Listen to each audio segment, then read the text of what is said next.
Bienvenido a un ejemplo sobre cómo calcular el promedio o la media de un conjunto de datos utilizando la herramienta de estadísticas variables en la TI-84. En este ejemplo, se nos pide encontrar el promedio o la media de un conjunto de datos a dos decimales. Para encontrar la media a mano, sumaríamos los valores de los datos, y los dividiríamos por el número de valores de datos. Y debido a que hay 6 valores aquí, encontraríamos la suma y dividiríamos por 6. Pero nuestro objetivo aquí es mostrar cómo encontrar la media usando la calculadora gráfica y la herramienta estadística de una variable.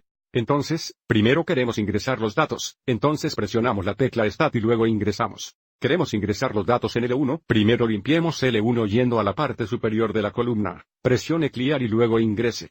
Y ahora ingresaremos los valores de los datos. 8.9, Enter, 18.5, Enter, y así sucesivamente.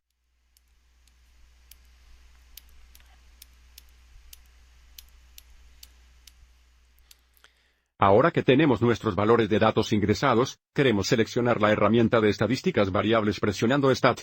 La flecha derecha quiere calcular. Y la primera opción son las estadísticas de una variable, que es lo que queremos. Entonces podemos presionar 1 o ingresar ya que 1 ya está resaltado. Así que voy a seguir adelante y presionar Enter. Ahora esta es una pantalla que se mostrará en la versión más reciente de la TI-84.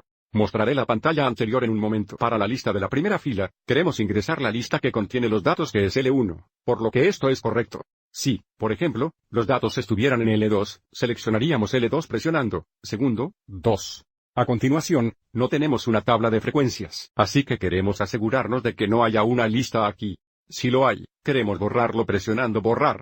Y ahora vamos a bajar la flecha y presionar calcular.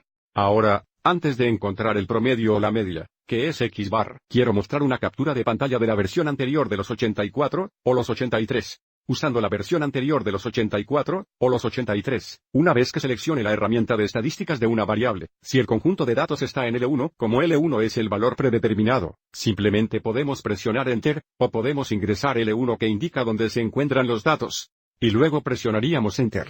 Una vez que presionamos Enter, veríamos esta pantalla y nuevamente la barra X es igual a la media o media. Y, por lo tanto, con dos decimales, la media o el promedio de nuestro conjunto de datos sería aproximadamente 20 puntos. 18. Espero que hayas encontrado esto útil.